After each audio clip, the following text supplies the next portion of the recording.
parte sos? Yo de aquí. Ah, mira. Tú de qué parte eres? Del norte.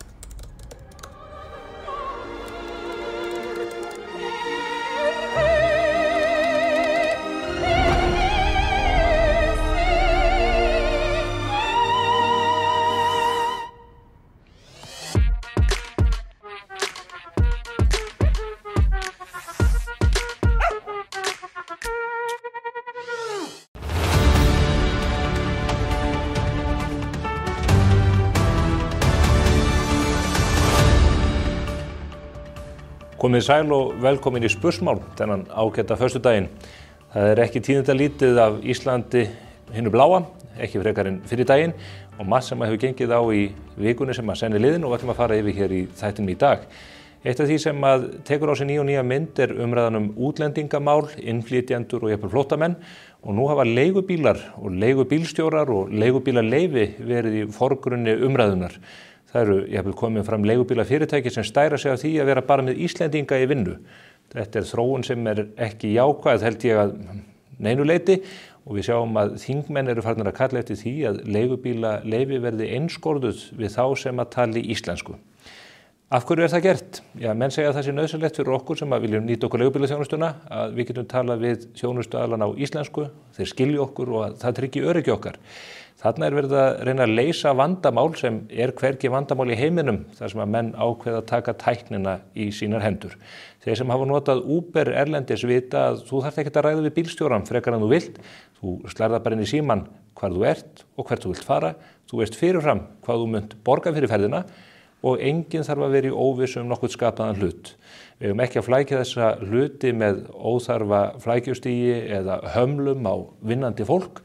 Þó að auðvitað sé eðlilegt að Samgöngustofa geri þeim sem að fái réttin til aksturs kleift að taka prófin á ensku, alveg eins og íslensku, í stað þess að viðurkenna fúslega að menn svindli bara á prófunum til að komast í gegnum þessi íslensku próf. Þetta eru hlutir sem auðvelt að leysa ef að menn hafa raunverulegan áhuga á því. En það á fleiri stöðum sem að við erum að horfa á áhugaverðar fréttir. Ólafur Jóhann Ólafsson, rithöfundur og fyrrum forstjóri í Bandaríkjunum, hann hefur gefið það út að hann hyggist ekki bjóða sig fram til forseta Íslands. Það talið auka líkurnar á því að Katrín Jakobsdóttir forsætisráðherra fari fram, en hvaða áhrif það hefur á ríkisstjórnarsamstarfið og pólitíkina með öllu óvíst. Þær koma nú hingað í setti til mín á eftir í fréttir vikunar. Það Marta María Jónasdóttir Winkel sem yfir Smartlandinu hér á MBL og Diljá Mist Einarsdóttir, alþingismaður fyrir Sjálfstæðisflokkinn. Þar ætlum við meðal annars að ræða forsetakosningarnar. En fleiri fréttir úr pólitíkinni. Lilja Alfreðsdóttir, menningarmálaráðherra, var að kynna núna í morgun nýtt frumvarp til breytinga á lögum listamannalaun. Og hún ætlar að stór auka þau á komandi árum. Frá 2025 til 2028 mun úthlutunar mánuðum fjölga úr 1600 í 2850 og framlögin í þennan málaflokk munum margfaldast leið. Þetta gerir ráðherrann í ástandi þar sem að nýlega búið að úthluta gríðarlegum fjármunum í tengslum við kjarasamninga, ríkið að bjóðast til þess að kaupa upp heilt sveitarfélag á Reykjanesi og ríkissjóður rekinn með botnlausum halla. Það eru einhverjir sem að munu bregðast við, ekki endilega með jákvæðum hætti við fréttum að þessu, en það eins og að pólitíkin telja að það séu endalausir peningar til í ríkiskassanum. Svo það kjarasamningarnir.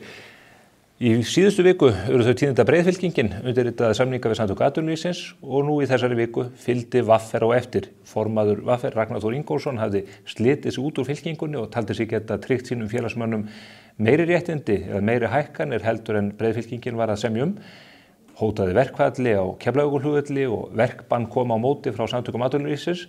Nú búið að undirrita samningin og formaðurinn mjög loðinn í svörum. Hann segir að minnstakosti fái hans félagsmenn ekki minna upp úr krafsinu heldur en breiðfylkingin. Stóru málin hér á eftir, við munum fara líka yfir opinbera markaðinn sem þarf að semja líka og manni heyrist á forsvarsmönnum þar að það séu ekki líkur til þess að þeir fallist á þær launahækkanir sem almenni vinnumarkaðurinn hefur nú þegar samið Þetta og margt fleira hér á eftir. Þegar við ljúkum fréttum vikunar þá fáum við síðan Jón Kaldal til okkar hér ásamt Jens Garðari Helgasyni. Þeir eru alls ekki sammála ágæti sjókvíaeldis við strendur Íslands. En það kemur allt í ljós hvernig landið líkur í þeim efnum hér rétt og eftir.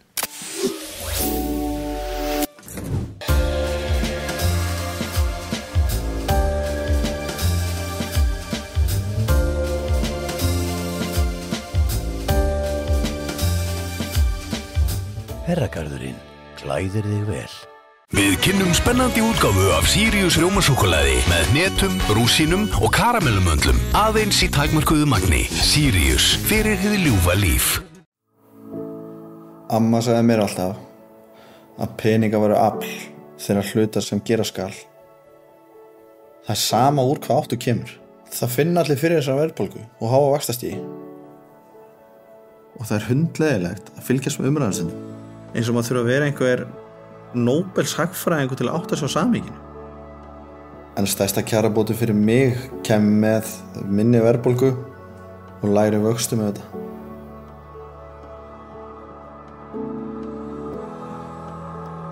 Við erum öll í sama liði. Við erum samtaka aukna hagsæld. Orðin okkar búa yfir kröftum. Orð geta verið blíð, nærandi, huggandi. Notum orðin okkar til að uppræta hatur, ekki efla það. Hvernig notar þú orðin þín? Það eru komnar hingað til mín í settið. Það er Marta María Winkel Jónasdóttir sem yfir Smartlandinu hér á mbl.is og Diljá Mist Einarsdóttir, alþingismaður fyrir Sjálfstæðisflokkinn. Komið þið sælar. Góðan daginn. Blessaður. Ég er að fá ykkur hér til þess að ræða við mig fréttir vikunar því að þetta inn í öllum málum, stórum og smáum. Marta María, ég er nú alltaf að minnast á það að hversu mjög sem að ég reyna að eiga vinsælustu fréttirnar mbl.is að þá slærið mér alltaf við. Já, ég veit þetta er mikil þjáning fyrir þig. Já, en nú bara sláum við saman í eitt. Já, nú bara mun ykkur horfa á þetta. Nei. Nú sprengjum við. Þú hlýtur að komast á listan. Já, við reynum að treysta á því. Er eitthvað kapphlaup að þessu tagi í þinginu? Er menn að meta sýnileika þingmanna? Já, ég meina það er náttúrulega þannig að við erum bara farin að keppast myndskeið innan úr þingsal sínst mér, þannig að já, við erum að reyna að taka þátt í þessum smelli veiðum. En það er dálítið með þingmannahópinn, sumir eru mjög lítið áberandi, maður þekkir ekki alla þingmennina í dag sem er dálítið breytt frá því sem áður var, er það ekki rétt? Þekkir þú alla þingmennina?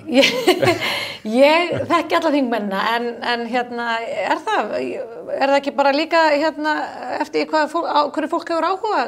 Hverja leggur á minnið? Já, ég hef mikinn áhuga á pólitík en ég hef oft erfitt með þetta. En það er að því að fólk er misáberandi.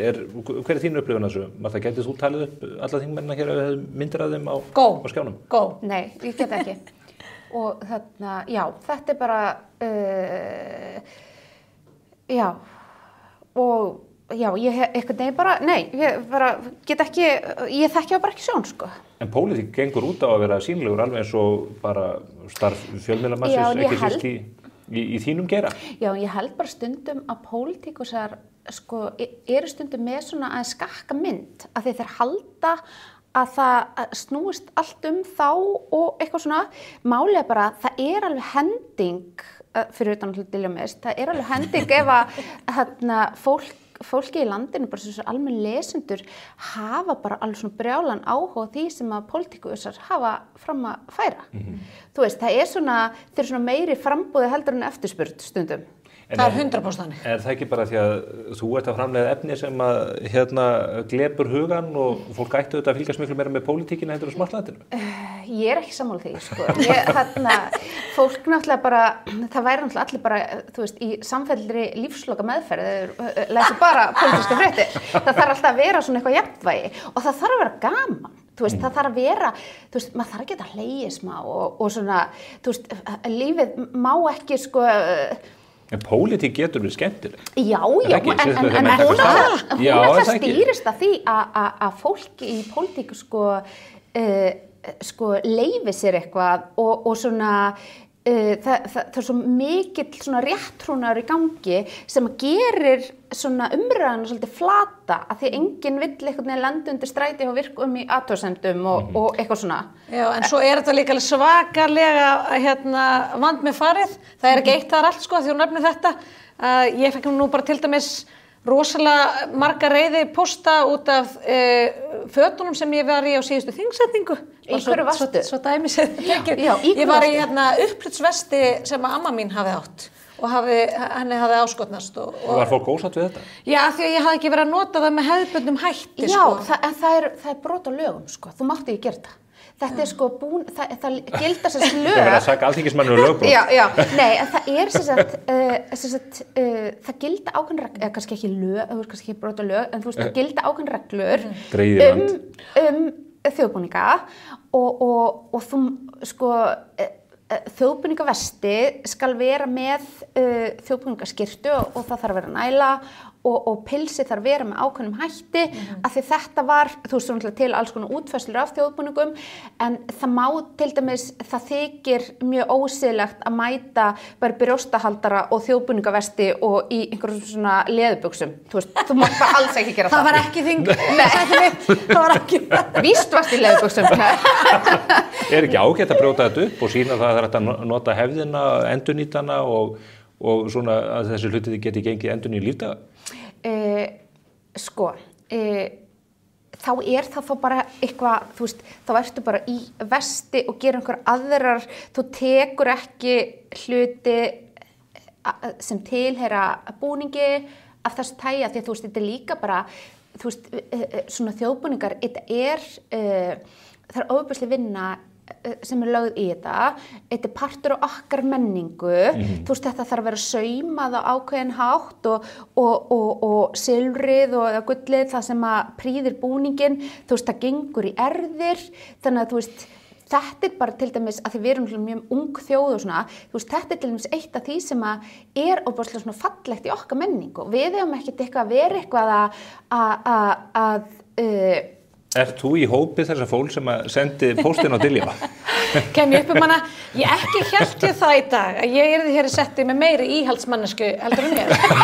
Þetta er bara Þetta er kraftaverk. Já, þetta er kraftaverk og ég er alveg orðlaus yfir þessu en ég er eiginlega ósammála þegar það voru líka fjölmargar konur sem þökkuðu mér fyrir einmitt notkunin á búningnum með þessum hætti af því þeim hafði bara ekki hugkvæmst þetta. Ég held að ég væri mest íhaldsmaður hér í settinu en það er greinlegt að við erum bæði í sjokki. Þetta eru sjokkerandi upplifun. Já, þú veist, það er náttúrulega sko fólk sem hefur áhuga á sko handverki og hönnun og eitthvað svona að þú veist Hún er að segja við höfum það ekki. Nei, svona sko smekkist fólk. Nei, en þú veist þarna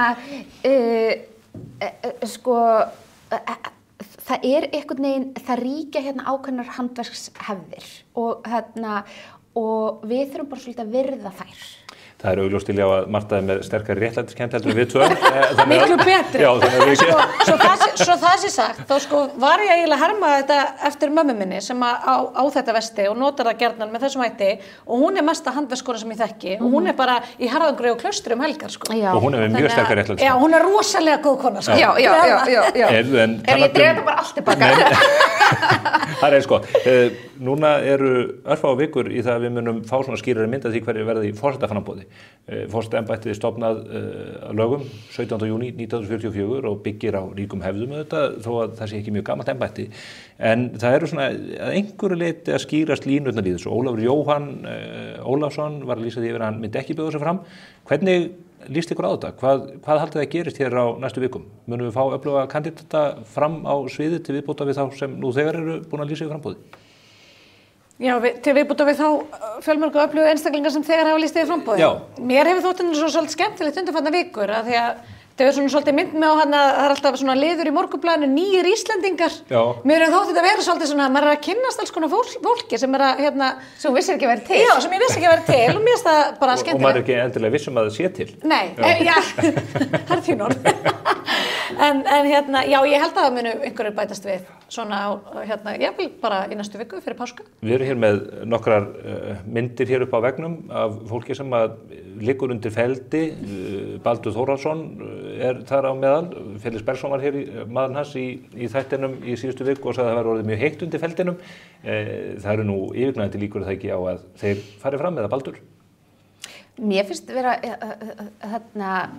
sko mér var alltaf einhvern lokaðan Facebook-hóp sem tengist þeirra framboði. Ég get ekki séð betur en að þeirra ætli fram en það er hins vegar sko ég hef búin að heyra það að Ólafur Jóhann væri alveg staðráðinn í að fara fram en það var ein hindrun og hindrun væri svo að ef að Katrín Jakobsdóttir færi fram að þá myndi hann bakka.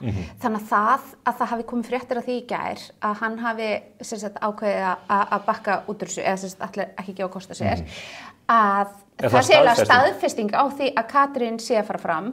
Svo voru nú fólk var eitthvað að hafði svona fannst þetta vera mjög svona framboðslegt að Katrín Jakobsdóttir hefði sko deilt vikumatseðli sínum á matavefnum hjá okkur á MBL og að hún hefði birt mynd af sér og eiginmann sínum Gunnari Sigvaldasyni sem að vill helst vera ósynlegur og Sumir hafa haldið fram að sé ekki til.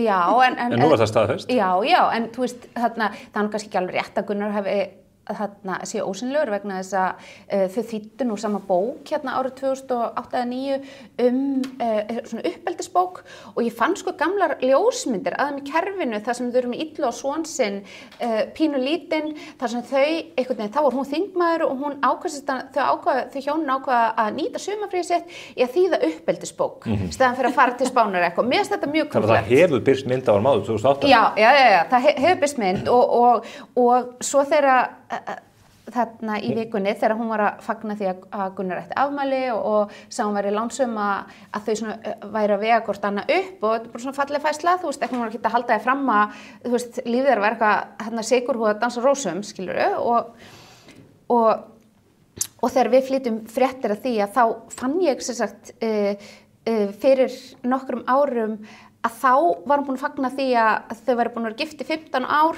þannig að það er nú ekki satt, það er nú ekki rétt að hún hafi ekki minnst á hann þetta og þetta hefur verið mjög, já, og þetta hefur verið mjög eitthvað svona skyndilegt og hún var augljóslega að fara í forsetaframboð fyrst hún birti mynd af þeim Gunnari saman, ég held að það sé en það er bara ekki rétt að það hafi ekki birst mynd. En hún er að fara fram? Ég er mjög hissa að hún væri ekki að fara fram og það sem að hún hefur náttúrulega, það sem að kannski aðrir hafa ekki er að svona, hún er alþýðleg, hún hefur sterka réttlætiskennd og svona, þú veist... Nota þjóðbúningi rétt? Hún myndi aldrei fara í vesti og vera í plastbuxum við, skiljið, og þarna, og þú veist, er einhvern veginn svona, þú veist, ef hún fer fram, þá er hún ekki að gera það af því að hún vil svona hækka rankið sitt á Instagram-prófílnum svo hún getur birt myndir af því með einhverjum frægum. Hún er að gera þetta af, þú veist, heiðarleika af því hann langar til þess að halda utan um fólki í landinu. Þú veist, hún er ekki, sko, ég meina, þú ert búin að vera forsætisráðherra, sko, það er ekkit, þú veist, þú ert í rauninni búin að toppa þig, þannig sé, sko, á einhverju skala, en ég held að margir líti á þetta forsetaframboð sem leið til þess að verða hástétt. Verði hún kjörin, þá er hún annar forsetinn í sögu lýðveldisins til þess að hafa gegnt bæði embætti forsætisráðherra og forseta. Já, og þú veist, og mér finnst það bara, ég held að hún gæti alveg staðið sig vel þarna, sko. En er það ekki þetta einkennilegt að formaður Vinstri grænna sósíaldaflokksins vilji komast í þá aðstöðu að tilheyra hástétt? Vilji ekki verið stéttlaus samfélag? Nei, ég held nefnilega að þú veist, að hún sé nefnilega ekki með þá hugsun, meðan margir aðrir sem að, þú veist, það eru náttúrulega birtast fréttir af því að alls konar fólk sem að enginn vissi hver sé að fara í forsetaframboð, þú veist, þetta bara googlaði til þess að átsjóða því og þannig að þetta á þá ekki við hana af því að hún er búin að ranka hátt, sko. Hún er nú þegar hástétt. Já, hún er nú... Svo það sé tekið frá þá er þetta Ásgeir Ásgeirsson sem að ég var að vísa í hér áðan. Ég held að Martamar er að hljóta að verða ráðinn samskiptaskapari framboðsins ef það sem verður. En byrju, þú býrð á Álftanesi, það er styttri flutningur fyrir þig heldur en Katrín og blokkuna Dunhaga eða hvar hún býr. Af hverju býrðu þú þig ekki fram? Vegna þess að það þarf náttúrulega einhver að halda uppi lestrinum hérna að bjall. Að smartlandinu? Já, og bara og ferðavefnum og matavefnum og fjölskylduvefnum. En gætur ekki gert hvort tveggja? Þú ert ekki manneskja einhömm? Getur ekki rekið smartlandið bara frá bestu? Er þetta áskorun?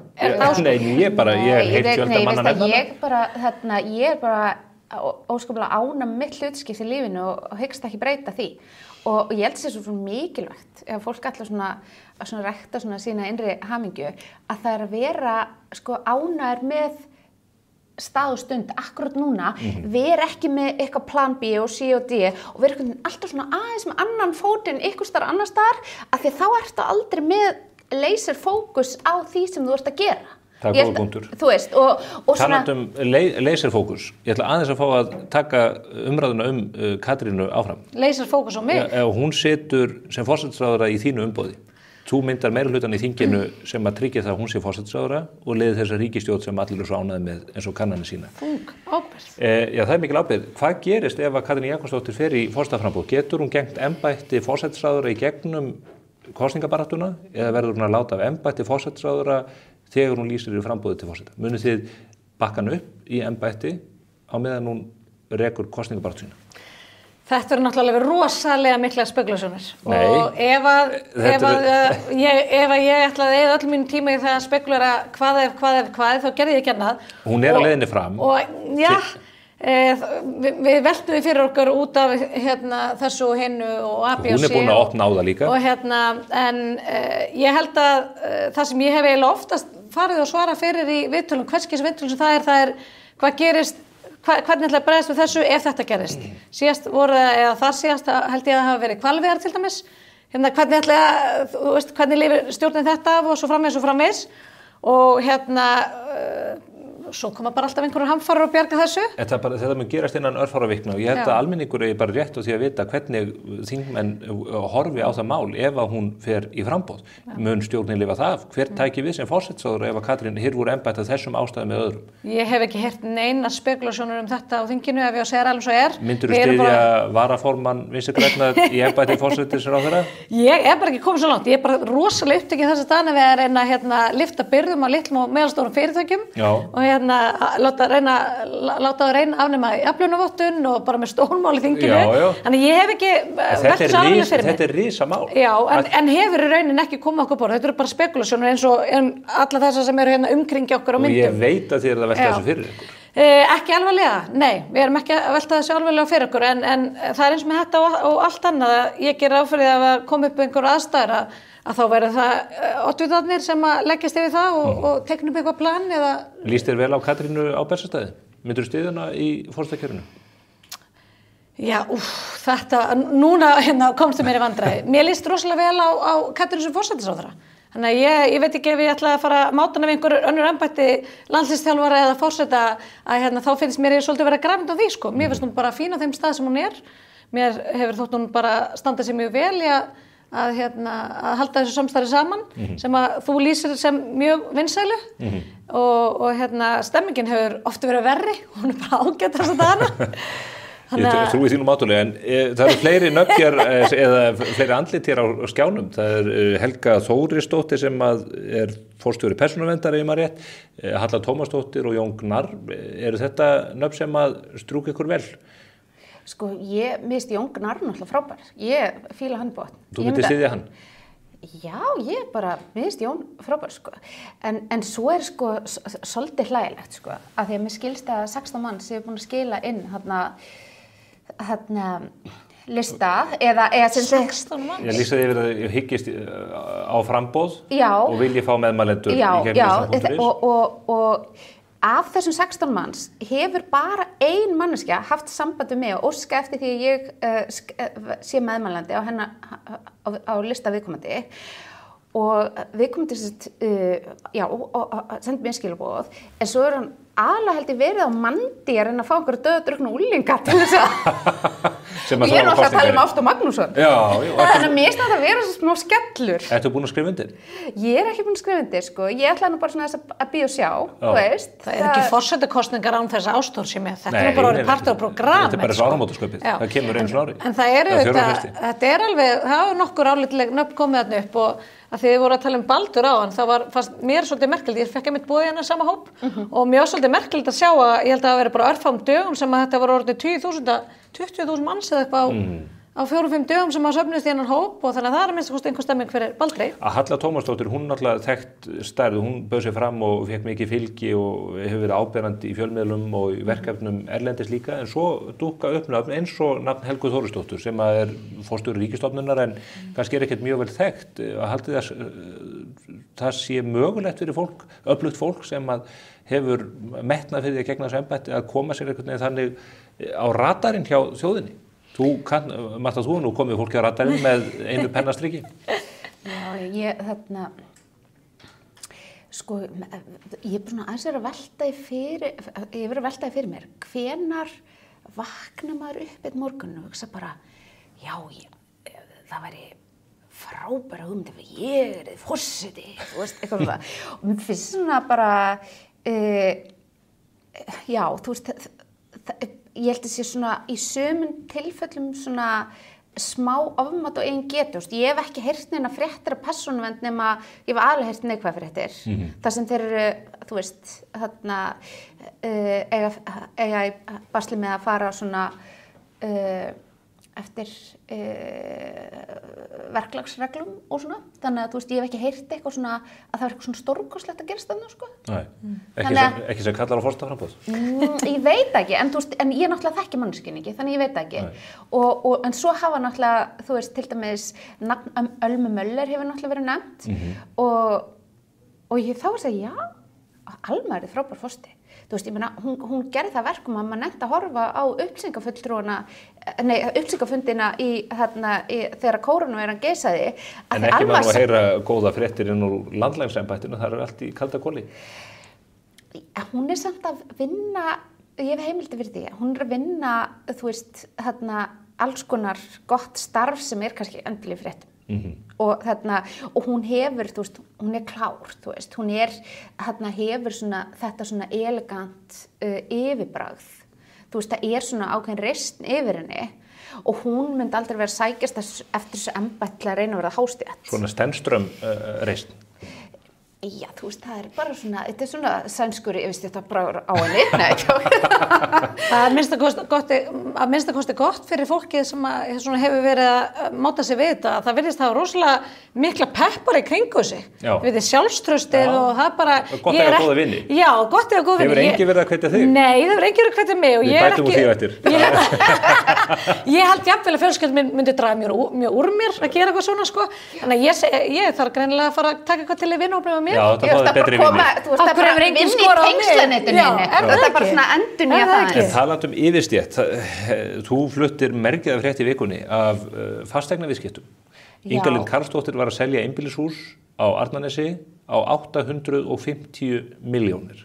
Já, Þú hefur þurft að lesa þetta tvisvar eða þessi gögn? Já, sko, ég var búin að heyra þetta nefnt. Þetta væri, þú veist, frá 800 til 900 milljónum og það er rosalegt verð. Já, ég trúi þess ekki. Og þú veist, sko, ég reyndar verið að játa það. Ég hef ekki komið inn í þetta hús. Ég bara sé sko myndir af því.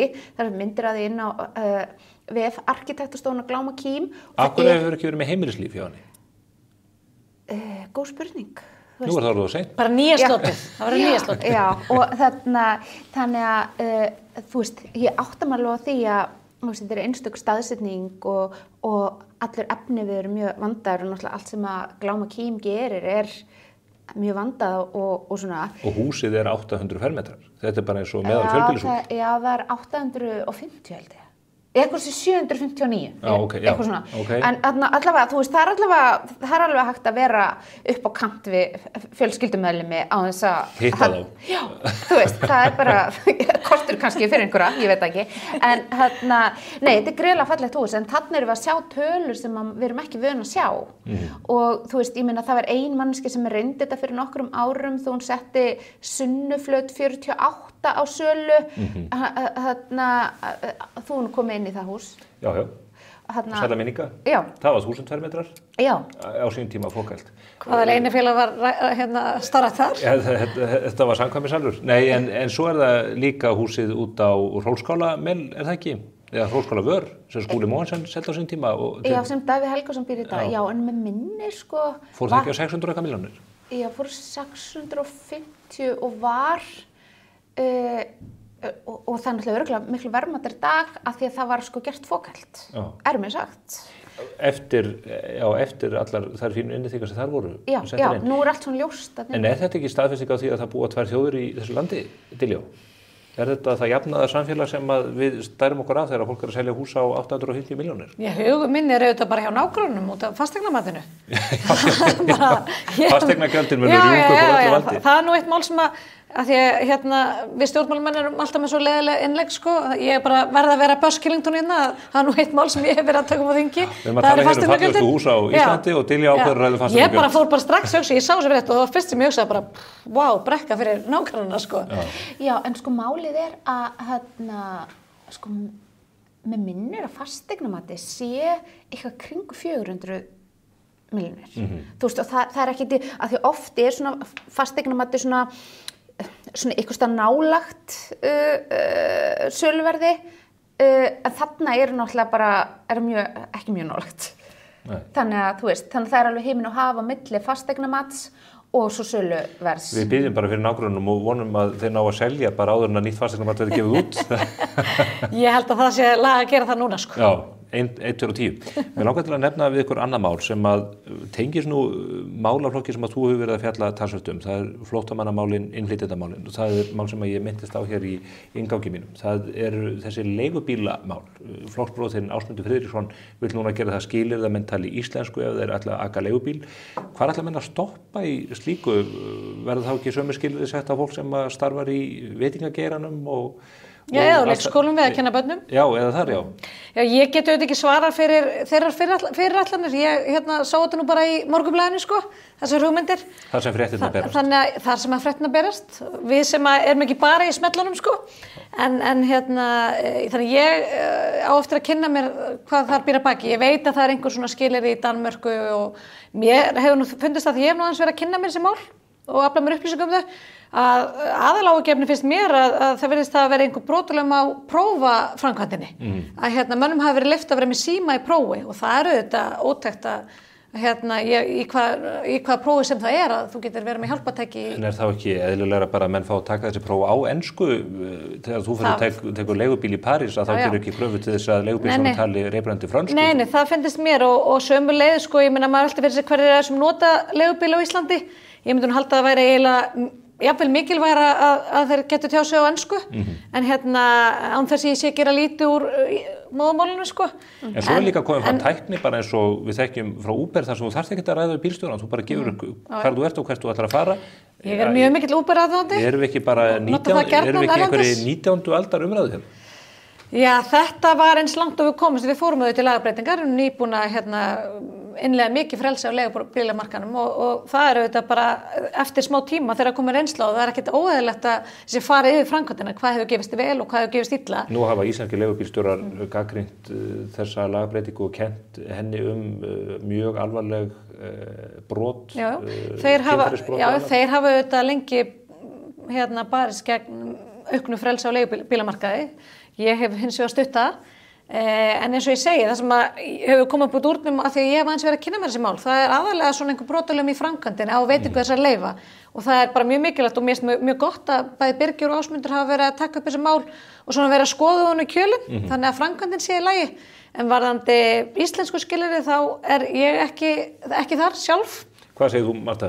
Gerir þú kröfum að leigubílstjórarnir geti farið með Gunnars Hólma eftir okkar áskæra Jónas Hallgrímsson? Nei, við erum komin aðeins svona svolítið langt með þessu, en það er líka bara, þú veist, ef það á að fara að setja einhver svona reglur, þá mun alltaf bara, þú veist, öll svona, það mun alltaf bara svona einhver svört atvinnustarfsemi, hún mun alltaf bara aukast í mun og ég veit þú veist, það er síður á Facebook þar sem að, þú veist, er eitthvað svona bara svona, það sem getur fengið bara einhvern bílstjóra, þú veist, til að keyra þig og það er bara konur. Það er bara konur, eru bara, vil ekki taka leigubíl, þú veist, hvað sem að, þú veist, við komum að tala íslensku eða ekki, að þá ertu bara með eitthvað svona þinn skuttlara. Kona, þjónustar konu. Já, en þú veist, þetta teka fram, ég er ekki inn á þessu síðu og ég hef ekki nýtt þessa þjónustu, en ég heyri af því að konum í kringum mig þeim hugnast þetta. Ég held að reyndar þegar þú segir þetta, ætlum að geti örgulega ekki beðið það á Hreyfli sko, beðið konu að skvölla sér. Já, í Uber getur auðvitað í raun valið úr bílstjórum og skoða þetta líka, þú getur gefið mönnum einhvern eftir hvernig þið standa sig í þjónustunni og þú reyndar sem farþegi fær líka einhvern, þannig að það er eitthvað að fólk haldi sér á mottunni. Hvað einhvern er þú með því Uber? Ég er með rosalega fín einhvern Uber og það er svolítið svona, þetta er svona kerfið þar sem að þú vilt gefa góð einhvern og þeir vilja gefa góð einhvern, þetta er svolítið villandi þetta einhvernu fyrirkomulega hjá Uber sko. Já, en það er betra að vera með góð einhvern þar, held ég. Ekki það, ég er með mjög góð einhvern líka. Maður hefur nú, sko, já, svona í gegnum tíðina, þú veist, þá hefur maður heyrt svona eitthvað svona skrautlega leigubílasögur og svona, þú veist, það er svona dagfrúasta fólk sem að hefur þurft að stoppa bílinn til þess að, þú veist, að losa sig við einhver efni. Einhver óuppgerð mál. Einhver óuppgerð mál og þarna, þú veist, þegar ég sé svona einhverja leigubílstjóri í umferðinni sem er með einhver enganúmer þá fer ég alltaf smá hlæja af því að ég veit einhver svona gamla sögu sem gerast fyrir 100 árum og þetta veit mér mikla gleði þar sem ég lifi mínu borgaralegu lífi að einhver hafi einhvern tímann gert eitthvað sem var ekki nóg gott. Fara þessar sögur ekki að rata í nóttina á MBL? Ég veit ekki. Hún hefur ekkert stjórn á þessari nótt. Nei. Þessi nótt er algjörlega stjórnlaus. Ég tel mig vita hver hún er en ég gef ekkert upp. Nei, þú gefur ekkert. Við ræðum það eftir. En mér langar aðeins að kommenta á því að þú nefndir þetta með þessi umræða hefur svolítið farið að stað út af alvarlegum kynferðisbrotum með ásökunum sem hafa komið upp. Maður vill að sjálfsög ekki gera lítið úr því. Að það eru auðvitað gríðarlega mikilvægt að fólk upplifi öryggi þegar það er að nota þessa þjónustu og það hafa meðlans haft sambandi við mig nokkrar ungar konur sem eru mjög uggandi yfir þessu og hefur vakið einhvern óhug með ungar kvenna þessar frásagnir. Frelsi fylgir ábyrgð og það þarf að tryggja að það hangir saman. Jú, meðal annars, við höfum líka eitt af því sem við höfum rekið okkur á, það eru hugsanlega brotalamir varðandi því að við komum til að séu skilin réttum sakavotturum. Þannig að það er margt sem við getum alveg fara ofan í kjöluna þó séum ekki að gera einhverja gagngera breytingar. Við munum fylgjast náið með þessu á vettvangi Morgunblaðsins og veita ykkur þingmönnunum aðhald í þeim efnum. En þetta er búið að vera gott spjall, gaman að fá ykkur báðir hér í settið og ég óska ykkur góðar helgar. Gaman að koma, takk sömuleiðis. Ég er eftir örfá sekúndur verður Jens Garðar Helgason og Jón Kaldal þeir ætla að ræða sjókvíaeldi og það er ekkert ósannlegt að það verður bara jafn skemmtilegt í því spjalli eins og því sem nú er liðið hér. Sjáum þá. Hvert skref skiptir máli. Frá okkar fyrsta til okkar næsta. Allt skiptir þetta máli og kemur okkur lengra en við töldum mögulegt. Toyota. Förum lengra. Lífið snýst auðvitað fólkið sem er í því og bara fyrst og fremst að vera til, anda og bara gefa af sér til samfélagsins. Ísland er paradís á ótrúlega marga mælikvarða þótt að megi auðvitað bæta fullt. Við berum öll ábyrgð á því að enginn líði skort. Það sem við höfum milli handana hefur auðvitað áhrif á það hvernig við drögum fram lífið. Og stærsta kjarabótin fyrir mitt heimili núna væri vaxtalækkun. Lækkunum bara 1% stig. Það væri strax hellingur. Við erum öll í sama liði. Við erum samtaka aukna hagsæld.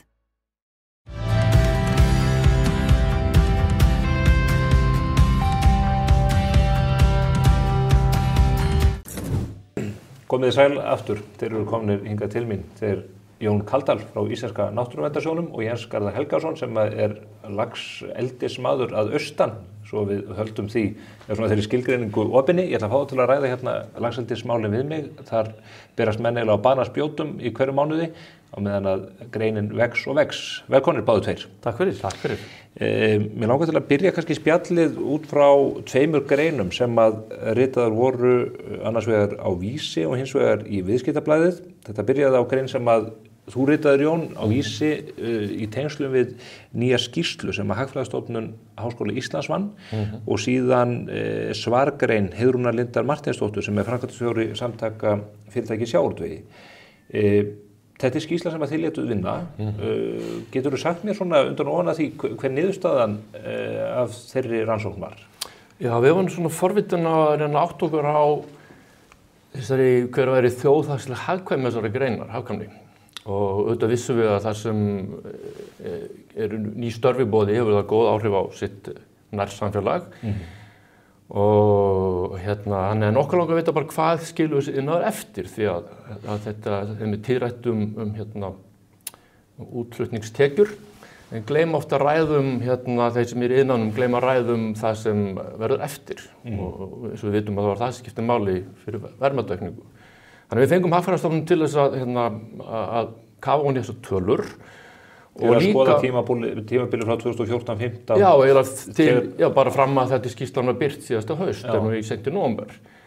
Og þannig að þeir líta sérst á svona hlutdeild í iðnaðarins í bara atvinnulífinu sem hverfandi, 0,2% í atvinnu á landinu. Svo báðu líka að skoða íbúðaþróun, að þess dýpri hætti heldur en bara þeirri tölum sem birtast á vef Hagstofunnar og þeir fengu svo sérútkeyrslur, Hagfræðistofnun og þá komu ljós út í merkilegar tölur samsetningu íbúðaþróun fyrir vestan og sunnanverð Vestfjörðum þar sem laxeldið, sjókvíaeldið var vaxið hraðast á undanförnum árum. Á Patreksfirði, í Bíldudal og á Tálknafirði. Já, og þetta skiptir máli því að þessi iðnaður hefur talað sjókvíaeldi sem svona byggðastefnu, byggðamál, mikilvægt fyrir að hjálpa brothættum byggðum. Það sem kom okkur á óvart var að það sem við gerst undanfarin ár, á sama tíma og sjókvíaeldi hefur að vaxa þarna fyrir vestan, þá er íslenskum ríkisborgurum fækkað mjög mikið. Það fráleitt út af fyrir sig því að ólíkt því sem menn hafa haldið fram, þá hefur þessi grein ekki laðað til sín fólk aftur tilbaka. Það sem okkur varst hins vegar miklu merkilegra heldur en þjóðernið í þessum tölum var samsetning íbúanna. Börnum hefur fækkað verulega á þessum svæðum, fjölskyldum hefur fækkað verulega á þessum svæðum.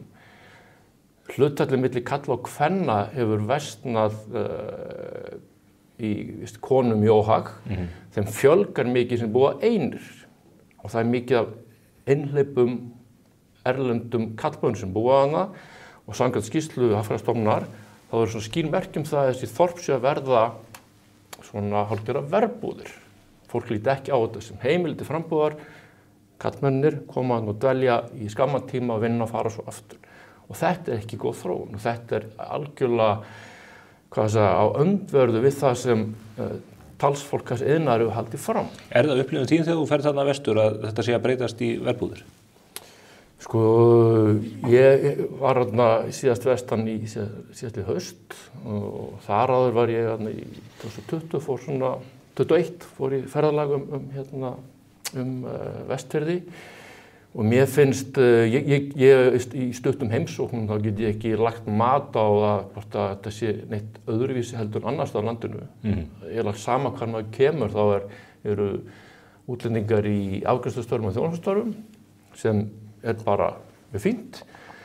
Það sem aðalega máli snýstum bara ef þú að verja einhvern iðnað sem við vitum að skaðlega vera náttúruna vegna mengunar og fyrir lífríkið og fyrir illa með eldistíðinu sín á þeim forsendum þessi gott fyrir byggðir og ætlum að festa þar í sessi byggð til lengri tíma þá þarf það bara að vera byggt á sannleika og réttum tölum sem kom í ljósnun frá ískýrslu Hagfræðistofnunar að eru allt aðra heldur en okkur hefur verið sagt. Skýrslan snýr að Vestfjörðunum. Þú kemur á austan, Jens, veit þú komst með flugi í gær, en þú fylgist auðvitað með þessum málum bæði fyrir vestan og austan. Ertu sammála þessari greiningu, Jóns? Sko, þessi skýrsla gefin út í 3. nóvember og í fyrsta lagi þá náttúrulega, hún að horfa í baksýnisspegilinn 2015 til 22, við erum á 24 núna.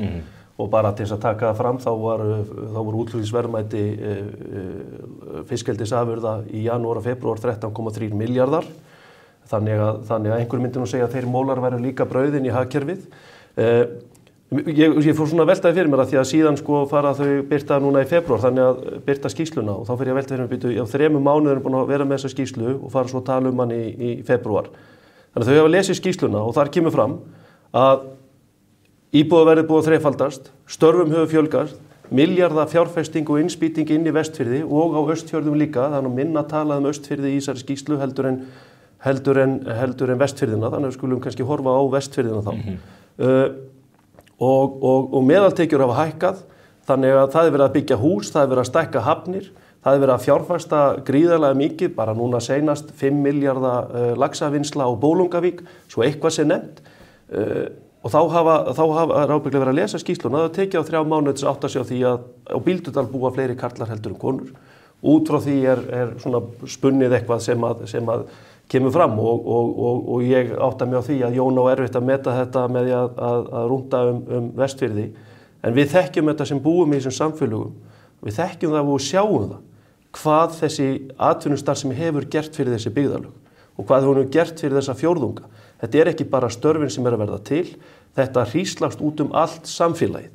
Það hlýtur að hríslast út allt samfélagið fyrir, tökum bara dæmi Drimlu á Bólungavík. 5 milljarða fjárfesting í 1000 manna samfélagi. Það hríslast allt samfélagið. Aflagjöldin og annað sem að koma inn í samfélagin. Núna til dæmis eru tæplega 500 milljónir, 450 milljónir til útlutunar úr fiskeldissjóði til sveitafélagana. Það eitthvað sem að skila sér aftur tilbaka. Þannig að sko, í rauninni ég algjörlega sammála grein Heiðrúnar að þessi skýrsla og hvað verið að reyna að draga upp úr henni sem sko algjört smáatriði miðað við sko stóru myndina í skýrslunni að þetta nú, sko þetta skiptir þetta algjört vindtökki á Jóni vinnu mín. Sko verulega hækkun húsnæðisverðs, laun í greinin eru 6% yfir landsmeðaltali samkvæmt skýrslunni og allir þeir sem eru þarna fyrir vestan segja að það sé mikil viðsnúningur í efnahagslífinu og samfélagsgerðinni bara. Er þetta fólk, fer það bara villur veg af íbúarnir þarna fyrir vestan? Nei, ég meina, veist við, sko, fyrst bara áður langar nefna þess að tala alla sem milljarða, veist, sjókvíaeldi hefur verið í Ísland frá 2007 þessari síðustu bylgju. Öll þess ár hefur eitt fyrirtæki greitt tekjuskatt á Íslandi. Einu sinni, 150 milljónir króna. Hvað segir það okkur? Það hefur verið látlaust tap af þessari starfsemi öll þess ár, bara 20 ár. Hver skýringin? Jú, þetta eru meira minna í eigu erlendra stórfyrirtækja eða fyrirtækja sem eru félagar sem eru skráð utan íslenska skattalögsögu. Þau flytja hingað inn fóður, flytja inn búnað, flytja inn forstjóra. Það öll fyrirtækin stóru og þar meðal sem Jens Garðari eru með norska forstjóra. Arnalds sem er norska forstjóra, líka Arctic Fish. Fjármögnunin kemur ekki utan. Hvað verður eftir hér? Við vitum að mengunin verður eftir í fjörðunum. Við getum alveg sagt, sko, okkur ekki bara að setja upp í þessum fjörðum olíuhreinsunarstöð, eins og Arnar, þeir vildu Arnarfjörðum tíma, eða jafnvel endurvinnslustöð fyrir kjarnorkuúrgang. Við getum örgulega fengið gríðarlega miklar tekjur af því. Finnst þér þetta sambærilegt? Mér finnst þetta hefur óboðsleg áhrif á lífríkið og náttúruna, þessi starfsemi. Við erum aðeins að velta fyrir okkur samfélagi núna. Og þetta, það hafa fjölmörgir Íslendingar flutt burt að vestan, og maður spyrir sig, af hverju gerist það? Og ég held að skýringin geti verið til dæmis svo, að fólk kann ekki við að eitt svona stór plássvöku-iðnaður taki við plássin. Við höfum ekki sérstaklega góða reynslu á því hér á Íslandi að láta einn iðnað ráða framtíð heilu byggðarna. Þá má aftur spyrja, og það dálítið sem ég velti fyrir mér þegar ég skoðaði skýrsluna, hvernig litu Vestfirðir út ef að laxeldi hefði ekki komið? Og þarna fólk sem hefur atvinnað þessu. Ég þekki enda marga Íslendinga velmenntaða sem hafa einmitt flutt vestur og það gengur í berhögg við þessar lýsingar, fólk sem menntaði í mannauðsstjórnun, í náttúruvísindum, líffræði og öðru slíku. Hvaða valkost höfum við annan en þennan og ég bara spyr ykkur út frá því að þið segir þá að loka þessu strax og henda þessum kvíum út úr fjörðunum og menn eiga að finna einhver aðra leið til þess að endurvekja lífið á Vestfjörðum. Hvað það? Kannski ég bara í röngu félagskapi en ég bara trú að markaðurinn aldrei getur fundið út úr því. Frekar en að þurfi einhvers konar ókeypis aðgang að auðlindu þjóðarinnar. Markaðurinn hefur ekki fundið. Leið mér að svara Stefán, nú spurði mig. Og ég veit þetta alveg viðkvæmt mál í röðum, ég markaðshyggjumaður og þegar ég fer að ræða þessi mál við þá sem telja sig við hægra megin, þetta alveg viðkvæmt mál, við sáum þetta líka gerist í kringum virkjanumræðuna, hvað annað að gera en að virkja og selja álfyrirtækjum út úr orku, hvað gerðist? Markaðurinn leysti það mál og er búin að búa til núna ferðaþjónustuiðnað sem samtal stærri í öflun gjaldeyristekna heldur en álframleiðslan og fiskveiðarnar, hugsaðu ykkur. Og þetta var gert án ríkisafskipti. Ég veit að sumir get ekki hugsað sér annað en að ríkisafskiptin verði með einhverjum hætti. En ríkisafskiptin hafa þetta verið til dæmis með spýtingu Icelandair og annað. Þú spurðum Vestfirði, við höfum séð fjölgun á Ísafirði áður en sjókvíaeldi kom þar eitthvað nærri. Það fjölgaði íbúðum þar, það byrjaði að fjölga. Við höfum séð fækkun annars staðar á landinu, þar sem ykkur samfélög ekki náttúrustrik. Og þetta bara hluti af þessum urbanisma 20. aldar og 21. aldar. En þú talar ferðaþjónustuna. Mig langar til að nefna það að það svæði sem undir mestum áhrifum ferðaþjónustu Suðurlandið. Það hlutfall erlendra ríkisborgara og einstæðinga sem koma hér í eins konar verbúðarvinnu, vertíðarvinnu, mun hærra heldur en á Vestfjörðum. Þannig ef að rökin eru þau að það sé ekki góð áhrif á samfélagið að vera með fólk í þeirri samsetningu útlendinga sem búa einir og eru komnir til að staldra stutt við, þá ekki ferðaþjónustan jafn slæm fyrir okkur eins og fyrir Suðurlandi? Við erum ekki að ræða þjóðerni, við erum að ræða að það vera að selja ákveðna grein. Þið hefur gert þjóðerni að umræðu. Það vera að selja ákveðna grein sem góða byggðastefnu. Hefur þú orðið var við það að ferðaþjónustan þurfi að beita slíkum rökum í sínum málflutningi? Já, þeir gera það víst. Já, þú voru að taka það upp. Við erum að segja, sjókvíaeldið hefur mjög haldið þessu fram. Þið hefði gert þjóðernið að umræðefni. Þú gerði það í greininu þinni. Og það er það sem ég benti bara að það er tölur. Þetta er ekki lýsingar mínar. Þetta eru bara tölur og skýrslu Hafrannsóknastofnunar sem koma frá Hagstofunni. Og við erum bara að benda á það að það er rangt að þetta sé góð byggðastefna. Og ég á þeirri skoðun og mögulega bara aftur ekki því félagskap að svona einhver byggðastefna þar sem við opinbera kemur inn með einhvers konar svona íþyngjandi hætti, hún sé ekki eftir góða. Og sjókvíaeldi er mörguleyti orðið komin í þann gír. Er það opinbera sem gerir þetta? Jón er nú búinn að fara víðan völl núna og margar staðreyndavillur. Við skulum byrja bara á tekjuskattinn. Það er búið að fjárfesta fyrir 20 milljarða í þessari grein. Það hefur aldrei verið greiddur arður út úr þessum fyrirtækjum. Það hefur bara verið að koma inn fé í uppbyggingu á seiðeldisstöðum og í lífmassa og á stöðvunum úti á sjó. 20 milljarða fjárfesting sem er búin að koma inn og sérstaklega á Austfjörðum og Vestfjörðum en líka í Ölfusi og Norðurþingi. Og segja það að það hafi ekki verið borgað tekjuskattur fyrir unga atvinnugrein sem er í miklum vexti og mikilli uppbyggingu. Ég heyriði ekki aðast út í fyrirtæki eins og Keresis eða Alvotech eða fleiri fyrirtæki sem eru í uppbyggingafasa er ekki byrjað að borga tekjuskatt en við höfum mikla væntingar það þegar að fjárfestingum er lokið að þá muni fyrirtæki sem eru í uppbyggingafasa, nýsköpunarfyrirtæki, að þau muni fara að borga tekjuskatt. Muni þessi fyrirtæki fara að borga mikinn tekjuskatt? Að sjálfsögðu, en meðan að uppbyggingin ég myndi bara trúa því núna mjög fljótlega, en við megum ekki gleyma því að því að Jón tala mikið tekjuskattin, þá er eins og þessi fyrirtæki borgi ekki neitt. Við erum að borga núna á þessu ári 1,9 milljarð í fiskeldisgjald, 1,9 milljarð í svo kallað fiskeldisgjald sem rauninni bara eins og auðlindagjaldið. Þannig að það eru 1.900 milljónir að komin í ríkissjóð þar, þrátt fyrir að fyrirtækin sé ekki farin að sýna hagnað og hafa ekki verið að gera. Við erum að borga í umhverfissjóð sjókvíaeldis 400 milljónir. Þannig að bara þessi tveir tekjupóstar sem hefur verið að borginni núna og meðal annars af þessum 1,9 milljarði verður hátt í hálfur milljarður sem að skila sér út í samfélögin aftur. Hvað er þetta mikið í laun í greininni? Munum við sjá þetta, verður þetta mjög mannaflsfrekt? Munum þetta skila miklum tekjuskatt og útsvar inn í sveitarfélögum? Já, ég meina, núna starfa hátt í 700 manns í kringum fiskeldið og það er talið að annað eins starfi í kringum greinarnar. Það er alls konar þjónustu fyrirtæki sem hafa reisið og verið að starfa núna í kringum greinina bæði fyrir vestan og austan. Fjárfesting þar í búnaði og þjónustu við félögin. Þannig að þetta hríslast allt samfélagið, bara alveg eins og öll önnur starfsemi. Og mér finnst svolítið skrítið að það sé verið að tala það að sé einhver ein atvinnugrein dómin. Það er ekkert eitt sem útilokar annað í þessu. Auðvitað getur ferðaþjónusta og ferðaþjónusta hefur byggst upp á Vestfjörðum og Austfjörðum. Við erum með öflugan sjávarútveg, við erum með stóriðju fyrir austan, við erum bara með raunhagkerfi þar sem við erum að búa til útflutningsverðmæti og við erum að horfa á þau tækifæri sem að við á þessum svæðum höfum til þess að auka ennþá betur atvinnumöguleika og tækifæri fyrir íbúun okkar og nýja íbúa.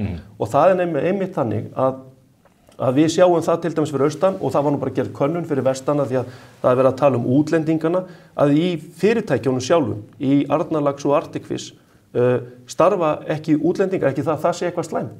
En í vinnslunum eru vissulega útlendingar, alveg eins og í fiskvinnslinni, alveg eins og í ferðamannaiðnaðinum og annað. Þetta veit Jón veit þetta alveg en vill bara setja hlutina í eitthvað annað samhengi. Þannig að, og síðan þegar kemur að því að þetta sé þannig iðnar að hann fórnarkostnaður við hann að við að eyðileggja firðina og annað, sko, forfeður mínir eru búin að búa á Eskifirði síðan 1700 og eitthvað. Og við höfum nýtt gæði lands og sjávar í kringum Eskifjörð og Reyðarfjörð alla okkar tíð. Og halda því fram að ég eða við önnur sem að störfum í þessari atvinnugrein núna, að við ætlum að verða svo kynslóð þessa fólks sem að kemur og ætlar að eyðileggja firðina. Ertu handvissum að þið gerir það ekki með þessum? Nei, ég meina það bara liggur alveg ljóst fyrir. Ég meina hverjir eiga mestra hagsmuna undir að þessir firðir sé í lagi. En stundu taka menn skammtíma hagsmuni fram yfir langtíma? Já, sko, algjörlega. En myndirðu segja það að fjárfesta fyrir 20 milljóða fyrir skammtíma hagsmuni og skammtíma hugsun, það þætti nú ekki mjög góður business. Þannig að sko, fyrir okkur þetta algjörlega lykilatriði og allar þessar skýrslur, allt sem við gerum eins og opin bók fyrir alþjóð. Það þetta að sækja allar skýrslur, botnsýnatökur og annað sem við gerum, þetta allt á vef Umhverfisstofnunar. Það allt sem við gerum aðgengilegt almenningi, það mælaborð fiskeldisins á Matvælastofnun, þar sem sko búið að setja þetta upp í svo greinagóða framsetningu að 10 ára barn getur séð hvað mikið af fisk í kvíunum og afföll og fóður og annað. Þannig að það ekkert að fela í þessum bransa. Mér langar til að spyrja Jón að því að svona undirliggjandi tónn eða augljós tónn að þetta skilir litlu fyrir samfélagið. Talið að það sé ekki greiddur tekjuskattur og að þetta sé raun og veru bara ágangur á náttúruna og ekkert verði eftir. Þegar ég horfi á þjóðirnar í kringum okkur eins og Norðmenn sem eru að framleiða ef ég maður rétt 2 milljónir tonna á ári úr sjó og ég held að þeir séu að fara að auka það í 5 milljónir. Við erum að sjá laxeldi til þess að hafa gríðarlega efnahagsleg áhrif í Færeyjum í gegnum fyrirtæki Bakkafrost og fleiri. Eru þetta ekki dæmi sem að rétt að líta til að velta fyrir sér varðandi verðmætasköpun? Væru þessar þjóðir að gera þetta ef þetta væri allt jafn hræðilegt og þið viljið vera að láta? Sko Færeyingar hafa búið alltaf aðstöður í sínum svæðum þar sem sjókvíaeldi stundar. Þau eru ekki með heldur villtan lax í ám þar. Norðmenn framleiddu 1,5 milljónir fyrra og stefna 5 milljónum, en það segir verið allt gert með annarri tækni heldur en sjókvíum, því að sjókvíunar eru bara sjókvíasæðin eru uppseld í Noregi. Svo þetta að tala menn sko reynsluboltar úr þessum norska iðnaði. Þeir eru bara sagt fullum fetum að dagar þess iðnaðar verði taldir innan 10 ára. Af hverju segja það? Nákvæmlega af þeim ástæðum sem ég nefni hér. Að neytendur mun ekki vilja kaupa vöru sem framleidd með svona skaðlegum hætti. Vegna þess að öll mengunin, þess að tölur alltaf aðgengilega, rétt hjá Jens, öll mengunin sem verður til við starfsemina fer bara út netmöskana út í hafið. Fóðurleifar, skítur og fiskonum, lyf og skorteitur sem eru notuð við gegn laxalús, ásettuvarnir sem eru innihalda koparoxíð sem þungmálmur og hverfur aldrei á náttúrunni, þetta var allt beint í sjóinn. Og hugsið ykkur að í rekstaráætlunum þessara fyrirtækja gert ráð fyrir að allt eftir 20% fiskana drepist í sjókvíum hverju ári. Yfirleitt þetta ein kynslóð höfði í tæplega 2 ár, það vel 2 ár í kvíum. Það þýðir að 36% þeirra fiska sem settur út í kvíarnar drepast áður en hægt að slátra þeim. Þessi meðferð á skepnum þekkjast ekki neinu öðru dýrahaldi. En ef að þungavigtamenn í greininni í Noregi vilja meina að þetta verði ekki til eftir 10 ár, af hverju eru þá Norðmenn að keyra þetta úr 1,5 eða 2 milljónum og upp í 5 milljónum tonn? Þeir ætla að fara með þetta í nýja tækni. Ég fara með þetta í úthafskvíar sem algjörlega ósannað. Þau eru byrjar að byggja upp vandeldi. En þeir ætla ekki að taka kvíarnar úr fjörðunum? Já, þessi tiltekni maður heitir Atli Æði og var stjórnarformaður Salmar lengi. Já, en áætlanirnar gera ekki ráð fyrir því. Þetta eru gamlar áætlanir. sem þú ert að nefna hérna 5 milljónir, það voru birtar hérna 2018 af svona samtökum iðnaðarins eða álíka fyrirtæki. Þetta er áætlanir sem að menn eru að vinna ennþá eftir? Ekki þeir sem eru að spá núna í fjármagna þetta sko. En hvað segir þú þungmálmanna og skítinn og fóðrið sem ekki er í Ég meina þetta er náttúrulega bara sko, það að hérna, fóður og skítur frá fiskunum sko, þetta er ekki ógn við lífríki í fjörðunum. Og þungmálun, við erum ekki að nota þetta koparoxíð á kvíarnar hjá okkur og þannig að sko Jón bara, þú veist, Jón hefur verið haldaði fram til dæmis, einhver starf var verið haldaði fram að við varum til dæmis að nota sýklalyf. Nei, ég hef aldrei, ég hef ítrekað leiðrétt það. Það hefur einhver starf komið fram í umræðunni. Aldrei frá mér. Nei, en svona frá kannski kollegum þínum og svona fólki bara leyfist að segja eitthvað. Og það er bara verið að halda einhverju fram. En ef við horfum á stóru myndina, bara skulum aðeins horfa á stóru myndina, af því að Jón segir að það sé ekki eftirspurn eftir svona matvælum. Við erum að framleiða eitt heilbrigðasta prótein sem hægt er að fá með eins minnstri kolefnislosun og hægt er í heiminum. Hvað sagði COP28 núna seinast? COP28, Sameinuðu þjóðirnar segja, það þarf að auka fiskeldi í heiminum 75% til 2040. Ein af stóru vörðunum í því að vinna á loftslagsmarkmiðunum, að ná loftslagsmarkmiðunum og vinna á útblæstri er að færa próteinframleiðslu fyrir stækkandi mannkyn. Við erum að fara upp í 10 milljarða áætlanir 2058. Hvernig eigum við að fæða þessa 10 milljarða? Það verður gert á hinum bláu ökrum. Og hvernig eru við að horfa til dæmis eins og við sjáum með laxina þegar hann er að segja hér að Jón er að halda því fram að það sé ekki neytendur fyrir þessu. Það eru framleitt 2,8 milljónir tonna af laxi. 2022 þá held ég að af þessum 2,8 milljónum komu 11.000 tonn úr landi. Þannig að landeldið er ekkert á einhverjum næstu árum að fara að leysa sjóeldið af og í öðru lagi að þá er eftirspurnin alltaf að aukast eftir laxi sem þýðir það að í greininni hefur í rauninni ekki undan að mæta eftirspurninni á alþjóðamarkaði. Sem þýðir það að allt landendi sem er að koma inn er bara viðbót við stækkandi eftirspurn. Og við sjáum það líka bara. Ef við sjáum hvað til dæmis ungt fólk er að velja. Og á Íslandi meiri segja líka að íslenski neytendur, yngsti neytendaflokkurinn, ef að þau að velja sér fisk, að þau velja þau lax. Þannig að því það sem hefur að halda hérna fram það bara helst, það fer ekkert saman hljóð og mynd síðan við sjáum hvernig þróunin er og eftirspurnin er út í heimi eftir laxi. Af því að lax er mjög heilbrigður valkostur fyrir neytendur og neytendur eru í meira mæli að sækja í til dæmis lax sem valkost í próteinfæðu.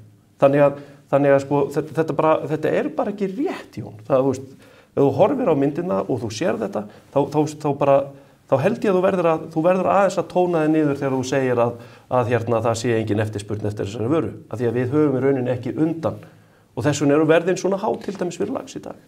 Já, í fyrsta lagi þá voru þetta spá, ekki mín spá, þetta spá Atla Ægðes sem var stjórnarformaður í SalMar í meira en 10 ár hvernig eftirspurninu sjókvíunum færi. Öðrulega er það mjög mikilvægt að fólk átti sig á því að laxeldi er negatív próteinframleiðsla.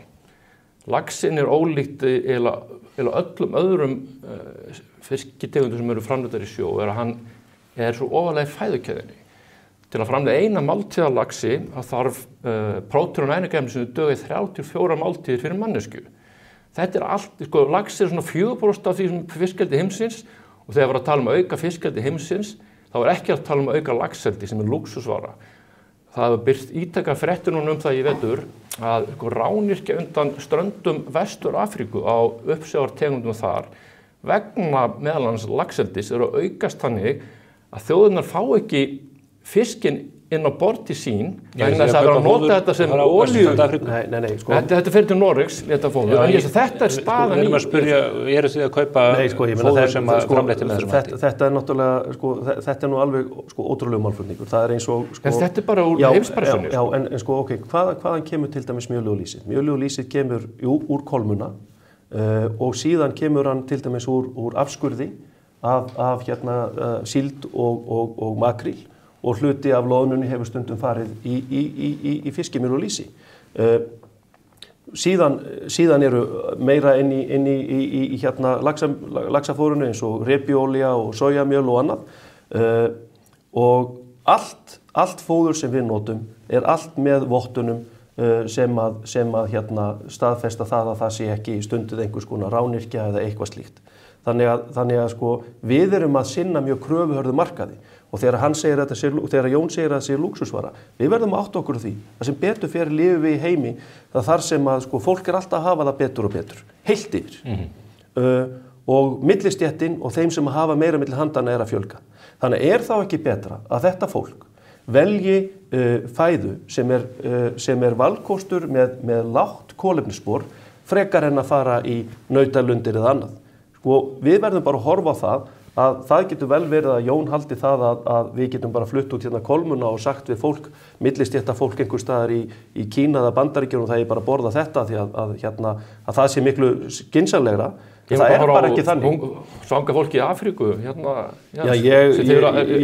heimsins að taka prótín frá sko. Já, þetta er bara ekki rétt, Jón. Og sko málið að... Þú þekkir umræðu með rányrkjun undan ströndum Vestur-Afríku, allt okkar fóður. Þekkir ekki það umræður? Allt okkar fóður vottað. Þannig að það vottað með þeim hætti að allt sem kemur í fóðrið með vottunum upp á sjálfbærni og annað. Eru þið að halda þið fram að það komi fóður frá Vestur-Afríku í laxeldið hér? Alls ekki. Ég var bara að við erum að tala vöxt á sem iðnaði á heimsvísu og Sameinuðu þjóðirnar. Þá ég að benda á að laxeldið í sjó verður aldrei hluta þeim vexti nema að komi niður á annarri prótín frambóði í annar stað. Það það sem bara setja þessi orð Jens í samhengi. Mér langar hins vegar að því hótali hér á að ræða þessar greinar sem að birtust á Vísi og í Viðskiptablaðinu. Þú verður fyrir gagnrýni fyrir það að stilla upp útlendingum sem svona neikvæðum þætti í þessu. Talar erlenda kallmenn sem að komi hér og breyti byggðunum í verbúðir. Ég hef líka séð Óttar Ingvarsson sem að hefur tekið til máls notar mjög harkaleg orð meðal annars í garð Heiðrúnar Lindar, kallar hana vindhænu á opinberum vettvangi núna í tengslu við þessa skýrslu og umræðum hana.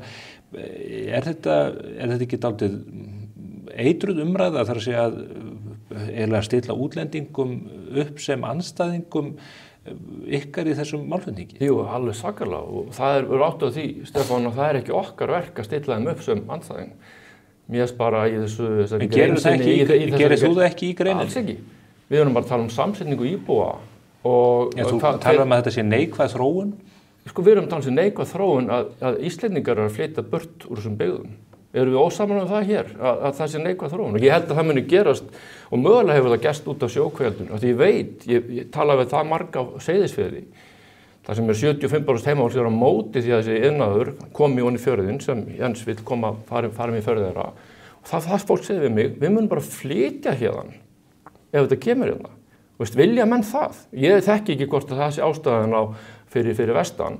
Þannig bara að leggja tölur á borð og svona þetta aldrei vera afrugla ákveðna umræðu sem ekki verið byggð á staðreyndum. Mér fannst þetta alveg ótrúlega sorglegt að lesa þetta var Heiðrúnu Lind og henni mörguleiti af ombriði að hún skyldi fara á leið en að stilla þessu upp sem einhvers konar útlendinga og hún segir það berum orðið mér ekki. Þetta bara sem svo taka fram smjörtróið og klína í köttin sko og reyna að fara að ræða einhverja hluti sem ekki til staðar vegna að hún vill ekki tala um hitt sem þetta vond byggðastefna. Hún vill ekki tala um það, þá bara smyr hún á strámannin sinn góðri smjörklípu og reynir að fá fólk til að tala um það. Það bara pínlítið að takast hjá henni, heyrist mér, en það mjög sorglegt. Ég held bara... Þú svarar fyrir það? Ég held bara að þessar umræði, mér finnst bara eiginlega alveg furðulegt að vera að taka þessar umræði útlendingana. Við sjáum bara til dæmis í mörgum þessum samfélögum. Þetta fólk hefur verið mikið af útlendingunum hafa verið að koma inn, bara í gegnum tíðina, inn í sjávarútveginn og bara inn í iðnað og fleira þar sem þetta útlendingar hafa verið að koma. Þetta er fólk sem sest að það kaupir sér íbúðir, það verður bara hluta af samfélaginu. Er komið Þorrablótsnefnd? Já, er það ekki frábært? Frábært. Það er frábært og ég myndi bara segja, þetta fólk er lykillinn að því að við getum haldið raunhagkerfinu gangandi, við getum aukið útflutningsverðmæti til þess að í rauninni viðhalda almannatryggingakerfinu, heilbrigðiskerfinu, listamannalaununum eða malbika vegi eða hvað sem við viljum gera Þetta fólk bara svo stór hluti af verðmætasköpunin í landinu. Að vinna störf sem ekki allir sammála þessu stundum hér? Akkur eru að ræða þetta? Hver verða útflutningsverðmæti laxeldisins í ár? Ég myndi halda að útflutningsverðmæti laxeldisins í ár verði í kringum, myndi ég halda einhvers staðar í kringum 60-70 milljarðar og að því að við erum að tala skýrslur að þá nú gaman að benda á skýrslu sem ekki keypt af hagsmunasamtökum heldur en gerð fyrir ráðuneytið, matvælaráðuneytið, Boston Consulting skýrslan.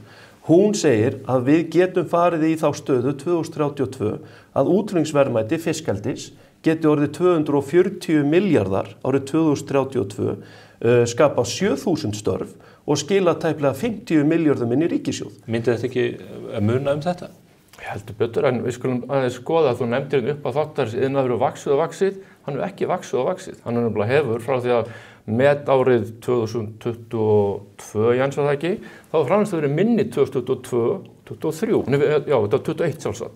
Og akkurju, þetta drepa allt í kvíum hjá Jens fyrir austan út á blóðþorra. Í fyrra, 2023, þá þurfti að drepa í einu mánuði mannúðarástæðan það fyrir 2 milljónir fiska fyrir vestan. Þannig að framleiðslan minni undanfarin 2 ár. Það hefur verið skakkaföll í þessu. Já, vissulega. Og það hafa verið skakkaföll. En hvað höfum við gert þegar hafa komið skakkaföll? Við höfum lært af skakkaföllunum. Það til dæmis núna fyrir austan, eftir að við fengum ISA-veiruna. Þá búið að bólusetja allan fisk. Við máttum ekki bólusetja fyrir ISA-veirunni áður. Núna bólusetja völseiði sem var út sem að minnka líkur á smið upp til 70-80%.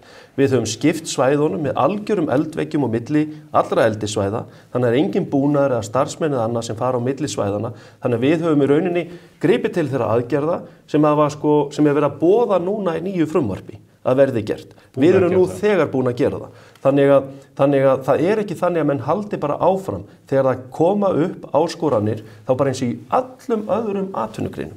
Að þá bregðast menn við, menn læra af reynslunni, menn aðlaga búnað eða verkferla eða hvað sem það til þess að mæta þessum áskorunum. Þannig að greinin sem í vexti og miklum vexti mér finnst þetta svolítið neðanbeltis hjá Jóni að koma og nefna þetta og hann nefnir þetta aftur og aftur. Hann veit alveg til hvaða aðgerða hefur verið brugðist og hann veit að líkurnar á því ef að ISA-smitt kemur aftur upp í austan að þá eru líkurnar á því að það verði eins og það gerðist núna hjá okkur seinast að það verði með sama hætti.